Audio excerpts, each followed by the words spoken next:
Welcome to WB Mason Postgame Extra exclusively on SNY.TV. Tuesday night, the Mets won their fifth in a row as they beat the Cincinnati Reds 4-3. For the first time this season, the Mets came from behind to win, and they did it with an exciting 4-run seventh inning. Well, I tell you what, they were down 3-0 in the seventh, and Cespedes came up as a pinch hitter, and Brian Price opted to stay with the strong left-hander Finnegan, and was throwing a tremendous game.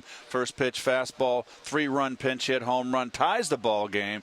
They bring in Sengrani, the left-hander. Granderson hits a triple, and then David Wright comes up and clutches out with a base hit to left field. And those were the 4 runs in that seventh inning that won the ball game.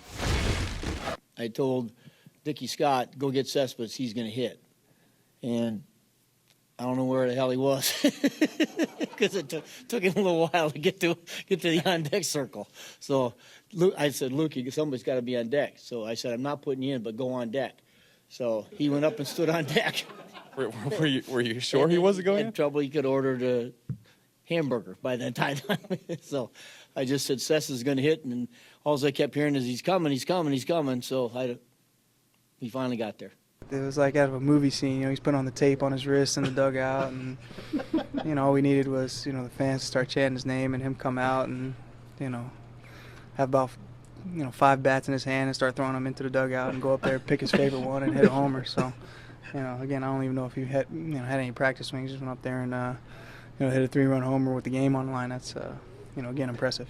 Anytime that you're cold coming off the bench and you're going right into the game, it's different. And especially his situation. He doesn't swing first pitch, and he did. And it's pretty amazing, man. It just one of those nights, and definitely a big win for us, and a big comeback win at that. You just shake your head. I mean, like I said, special people do special things. We've seen, the likes of what David's done in his career here, and some other guys that with great ability, they just walk up and do things when you're not expecting it. Bartolo Colon was not at his best. He left down 3-0, but the Mets bullpen was extremely solid. It was, although congratulations to Bart. He passed 3,000 innings in his career. That's a great milestone. But Logan Verrett, back-to-back days, he goes 2 innings and gets the win. He's now 3-0, 2 wins in 2 consecutive days. Addison Reed had 2 strikeouts in his inning of work in the 8th, and Familia starting to look like the Familia of last year. So all positives today, and a great win for the Mets. A couple swings of the bat, you have a lead with Reeder and Familia, who've been throwing the ball fantastic. So it went from one of those games where we just didn't have a lot going for us to within a couple minutes, all of a sudden we got some things cooking, and some guys on base with Seth coming up. So fairly quickly turn of events. But I think it helps for these guys to know they can come back in a game. And I think that's what happened in the second half. Our guys got that feeling that they were never out of it.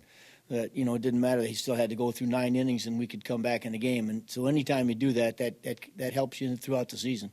5 in a row, 10 of 12 for the Mets, and they'll go for the sweep of the Reds on Wednesday night with Matt Harvey on the mound. Coverage begins with Cadillac first pitch at 6 o'clock Wednesday night on SNY. That'll do it for WB Mason Postgame Extra. Be sure to join us after every game for exclusive coverage on SNY.TV.